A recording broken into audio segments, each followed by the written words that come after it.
Finance minister Nirmala Sitharaman ने मोदी 3.0 सरकार का फर्स्ट बजट प्रेजेंट कर दिया है और जैसे जैसे बजट की अनाउंसमेंट होती गई, शेयर मार्केट में गिरावट बढ़ती गई। जब बजट ऐलान खत्म हुआ तो शेयर मार्केट पूरी तरीके से डूब चुका था। सेंसेक्स में 1200 पॉइंट से ज्यादा की गिरावट देखने को मिल चुकी है, वहीं निफ्टी में 1% से ज्यादा की गिरावट आई। सबसे बड़ा सवाल यही खड़ा हो गया कि आखिर ऐसे कौन से ऐलान हुए जिसकी वजह से शेयर मार्केट में इतनी बड़ी गिरावट देखने को मिली और निवेशकों के करीब 10 लाख करोड़ रुपए डूब गए। तो एक्चुअल में बजट ऐलान में मार्केट रेगुलेटर सेबी और आरबीआई की उन चिंताओं को उभारा गया है जिसकी चर्चा बीते कुछ दिनों से दोनों तरफ से की जा रही थी। बजट में सरकार ने सिक्योरिटीज में फ्यूचर एंड ऑप्शंस में सेल परचेज करने वाले निवेशकों पर टैक्स बढ़ा दिया है, जिसका असर शेयर मार्केट में भी साफ देखने को मिला। तो चलिए अब समझने की कोशिश करते हैं कि आखिर सरकार ने बजट में सिक्योरिटीज में फ्यूचर एंड ऑप्शंस में सेल परचेज पर कितना टैक्स बढ़ाया है। यूनियन बजट 2024-25 की अनाउंसमेंट करते हुए सीतारमण ने सिक्योरिटीज के future and options STT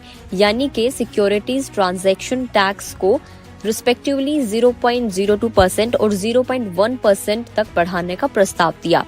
STT stock exchanges पर लिस्टेड सिक्योरिटीज की खरीद और बिक्री पर लगाया जाने वाला डायरेक्ट टैक्स है। इससे पहले सिक्योरिटीज में फ्यूचर सेल पर एसटीटी 0.012% था। सिक्योरिटीज में ऑप्शंस की सेल पर टैक्स 0.062% था विक्रेता पर, और सिक्योरिटीज में एक ऑप्शन की सेल पर जहां ऑप्शन का इस्तेमाल किया जाता है 0.12% टैक्स था खरीदार पर। एफएनओ पर एसटीटी में बढ़ोतरी इस सेगमेंट में वॉल्यूम में बढ़ोतरी के कारण हुई है, जिसे मार्केट रेगुलेटर सेबी और आरबीआई चिंतित हैं। इससे पहले इकोनॉमिक सर्वे में फ्यूचर ऑप्शंस कारोबार में रिटेल इन्वेस्टर्स की बढ़ती रुचि पर चिंता जाहिर की गई थी। इसमें कहा गया था कि एक विकासशील देश में सट्टा कारोबार के लिए कोई जगह नहीं है। सर्वे में शेयर मार्केट में रिटेल इन्वेस्टर्स की बढ़ती संख्या को लेकर वार्निंग देते हुए कहा गया था कि बाजार की वास्तविक स्थितियों को समझे बिना ज्यादा रिटर्न की उम्मीद कर पैसा लगाना चिंता का विषय है। पिछले कुछ सालों में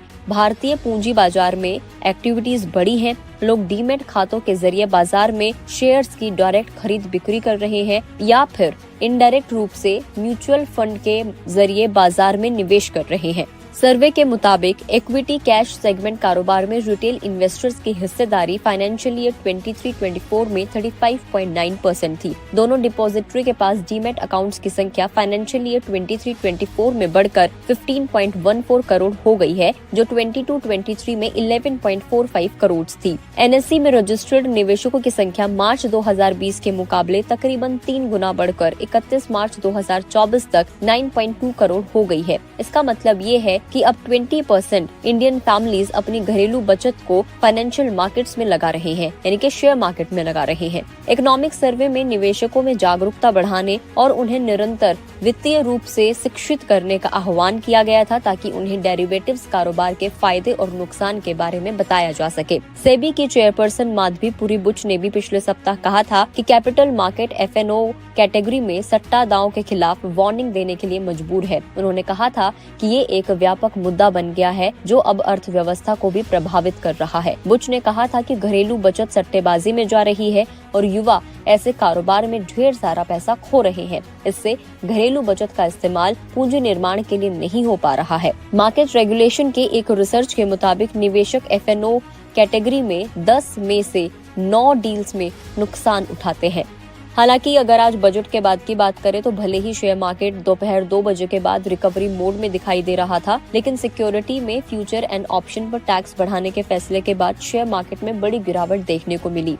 बॉम्बे स्टॉक एक्सचेंज के प्रमुख इंडेक्स सेंसेक्स 1277.76 पॉइंट से गिरावट के साथ 79,224.32 पॉइंट्स के लोअर लेवल पर पहुंच गया। इसका मतलब है कि सेंसेक्स में 1.60% की गिरावट देखने को मिली। वैसे सेंसेक्स 200 से ज्यादा पॉइंट्स की तेजी के साथ ओपन हुआ था। बजट से कुछ घंटे पहले शेयर मार्केट हरे निशान पर भी दिखाई दिया था, लेकिन शेयर बाजार निवेशकों पर लगे टैक्स की वजह से निवेशकों में पैनिक दिखा और शेयर मार्केट क्रैश हो गया। हालांकि इसके पीछे का एक और रीजन माना जा रहा है, क्योंकि कैपिटल गेन टैक्स को बढ़ा दिया गया है और लॉन्ग टर्म पे 10 से 12.5% कर दिया गया है। वहीं short term capital gain tax को 20% कर दिया गया है। दूसरी तरफ नेशनल स्टॉक एक्सचेंज के निफ्टी में भी बड़ी गिरावट देखने को मिली। आंकड़ों के मुताबिक निफ्टी ट्रेडिंग सेशन के दौरान 435.05 पॉइंट्स की गिरावट के साथ 24,074.20 के लोअर लेवल पर पहुंच गया था। अगर हम आंकड़ों पर नजर दौड़ाएं तो निफ्टी में इस दौरान 1.77% की गिरावट देखी गई। वैसे आज निफ्टी तेजी के साथ 24,568.90 पॉइंट्स पर ओपन हुआ था, जो कि 24,582.55 पॉइंट्स के साथ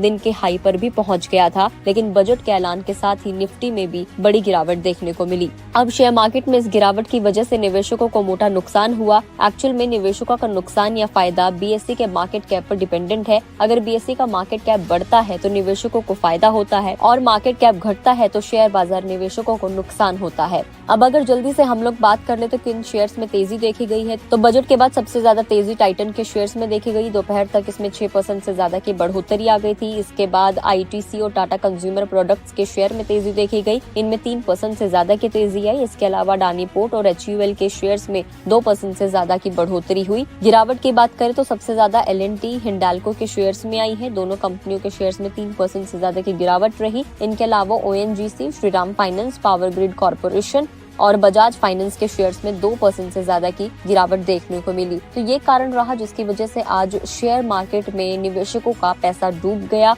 और शेयर मार्केट क्रैश कर गया। आपको क्या कुछ लगता है इस टैक्स के बारे में? आपका क्या कहना है? कमेंट करके जरूर बताएं। अगर आप इस वीडियो को फेसबुक पर देख रहे हैं तो फेसबुक पेज को लाइक करें, यूट्यूब पर देख रहे हैं तो चैनल को सब्सक्राइब करना ना भूलें।